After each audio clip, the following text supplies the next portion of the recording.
Hey guys, so for my disease report, I'm doing toxoplasmosis.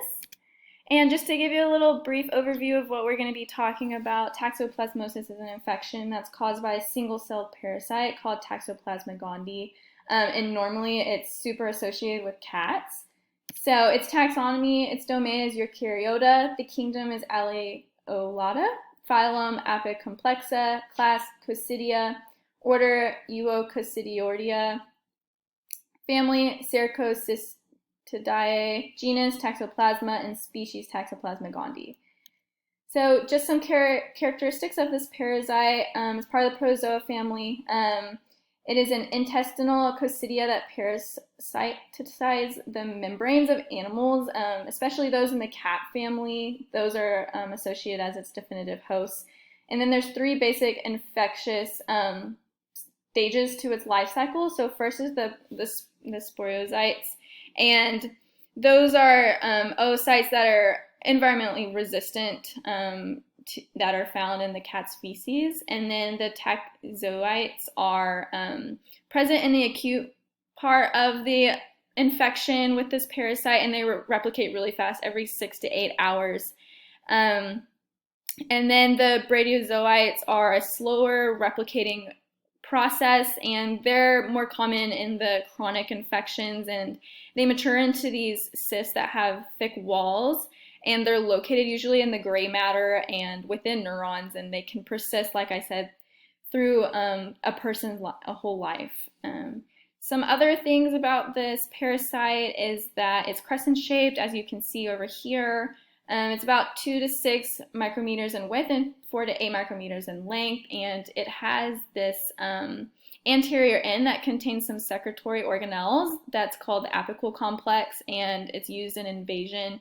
And then it also has this gliding motility, that's its locomotion, that allows it to use this actin-based process and mechanism that's essential for it to migrate into different tissues, across biological barriers, and into the host cell for invasion. So some things on incidence and prevalence. In the United States, it's estimated that 11% of the population 6 years and older have been infected with Toxoplasma. Worldwide, more than 60% of the population has been infected, and about 1/3 of the world population. It's most common in hot and humid climates and in lower altitudes. And as you can see in these different pictures I have over here, the top one just shows the transmission from just cats and wild cats that are in all these different continents with this parasite, and then below is actually the incidence and prevalence of the transmission of this toxoplasma from blood infusion. So I'll actually get into that in a second. But for transmission, there's different kinds of way this can be transmitted. Most commonly is foodborne, mother-child, animal to human, and then there's also some other rare instances. So foodborne transmission, eating undercooked food or contaminated meat or shellfish is a very common way to contract this parasite. Not washing your hands after handling that food, or even drinking unpasteurized goat milk. Interestingly enough, you can contract this parasite. And then mother to child can be passed from the mother to the child if infected. If the mother gets this parasite either during or before pregnancy, it can be transmitted to her fetus. And even if the woman isn't showing any signs or symptoms of having this parasite, it can cause some issues for the unborn child if this parasite is contracted early in pregnancy. This can result in a stillborn or major complications. If it's later on in the pregnancy, after the fetus has had some time to develop, still not 100% immune system is ready, but it will still have some birth health conditions and side effects of this. Animal to humans, this is the most common and where it's associated with cats mostly. Cats become infected by eating different rodents or birds or other small animals, and then they continue to shed these oocytes in their feces for about three weeks after being infected. And another way is like handling their contaminated litter box or anything that's been contaminated with feces, anything outside, such as the soil water, vegetables if you have a garden, anything like that. And some other rare instances, it can be transmitted through organ transplants, blood transfusions like we saw in that picture earlier, and then also through laboratory workers who are working with blood or anything that's infected. So I know this is a lot of writing on the right-hand side, but if you just look on the left at this picture, I can kind of go through it. So members of the cat family, domestic cats are relatives. They shed unsporulated oocytes in their feces, and then these oocytes, after 1 to 3 weeks, they are shed, and then 1 to 5 days, they begin to sporulate in the environment and become infected. And then intermediate hosts such as birds or mice can then ingest these parasites and become infected themselves. And the oocytes transform into those tachyocytes that I was talking about earlier after they ingested, and they localize in the neural and muscle tissue and developed into tissue cysts, which are those bradiocytes earlier as well. After that, then the cats become infected and they host the tissue cysts inside of them. So this continues in this process, but also any of the oocytes that are infected that are in the environment can be ingested by any other warm-blooded animal, which is then eaten by humans or bred for consumption, wild game, anything like that. After ingesting these sporulated oocytes in the environment can lead to infecting humans.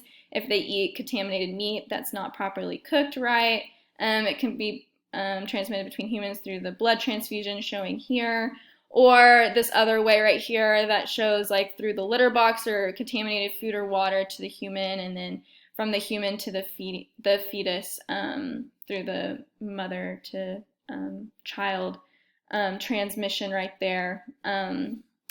Some risk factors. Anyone can really become infected with this parasite. It's found throughout the world, but if you have a normal immune system, it's not likely to see any complications from it. High-risk populations consist of people with HIV and AIDS. If you're undergoing chemotherapy, taking steroids, immunosuppressant drugs, and then infants, because their immune systems are not properly developed yet, these can be seen to be people with, can have the most side effects or health issues later in their life after this. So some signs and symptoms. Most people don't show signs or symptoms, like I said. However, if there are acute cases, they may cause some flu-like symptoms such as fatigue, headache, body aches, fever, or even swollen lymph nodes. People that are more high risk or immunocompromised can start showing some more of these chronic side effects, such as like confusion, blurry vision, trouble with balance and coordination, seizures, and lung problems. And then the babies as well can start to show signs and symptoms. They're usually going to not show it right after they're born. It's usually not until they're in their teen or even sometimes adult years that they can start showing some major side effects from this. However, the infants will survive, but they can have seizures, enlarged liver, spleen, yellowing of skin, such as jaundice, and then severe eye infections. And I also put on here that ocular disease is a major sign or symptom. And this ocular disease is usually from this, the congenital transmission from the mother to the fetus. And usually there can be eye lesions that are formed, and these aren't identified right after birth, but 20 to 80% of congenitally infected persons by adulthood begin to show this ocular disease that, if not treated, it can lead to blindness. Anyone that starts to show these signs or symptoms that aren't immunosuppressed or any underlying health conditions usually will subside in a few weeks, and if you even have signs or symptoms, and you usually don't need any medical treatment at all. And however, though some of the dormant Toxoplasma parasites may last in the body for decades and continue to cause symptoms in the future, especially those that are immunocompromised. So diagnosis, if you're not having any signs and symptoms, you're not going to be diagnosed with this usually. If you're starting to show acute ones or some major side effects like those the chronic ones that we're showing for high-risk people, there's some different testing that can be done, some serologic testing, which can measure immunoglobulin G to determine if the person's infected, or for pregnant women, immunoglobulin M can be detected. Also with a avidity test, which determines the strength of IgG with the virus to determine when exactly this infection occurred. So that's helpful in determining what part of the pregnancy. Torch test detects is a blood test for illnesses in pregnant women that can cause birth defects. So Toxoplasmosis, rubella, cytomegalovirus, and herpes. And then some treatment options. Usually you're not going to have to get treated for this. However, there are a few medications that can be prescribed, such as pyrimethidine and sulfadiazine. I also put on here folic acid because those two medications, when you take those, it may prevent your body from absorbing vitamin B folate, so it's important to make sure you're managing those levels.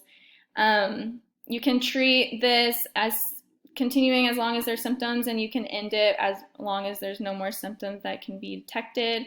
However, immunocompromised people in their immune systems, you will need to continue therapy a little bit longer, and especially because this can continue to come back, it's important to maintain proper treatment. Some prognosis and mortality, 400 to 4,000 cases occur each year in the United States. And in the study from the CDC in 2000, 750 deaths were caused, and about 375 are caused to be eating contaminated meat. And then this also shows that it's like the third largest, or the third leading cause of foodborne deaths, actually, which is really interesting.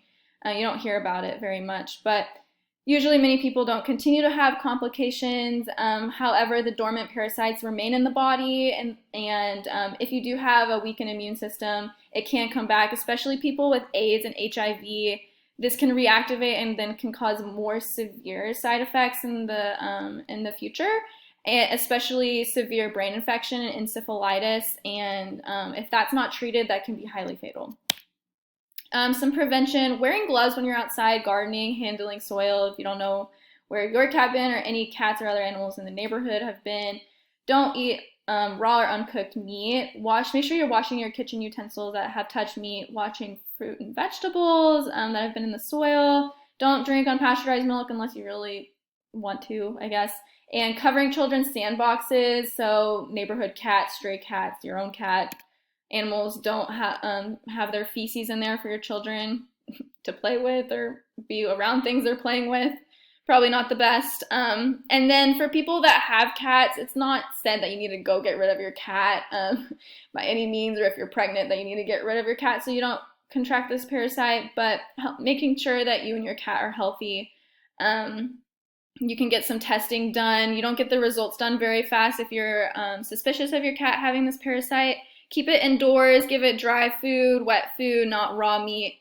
I know they're cute and cuddly, but stay away from stray cats and kittens. And then if you don't want to clean your cat's litter box because you think that you could get the parasite, having someone else do it or wearing a mask and gloves also is another way to prevent that. And then here are my sources. Thanks you guys for listening. I can't wait to hear all of your questions later. Bye.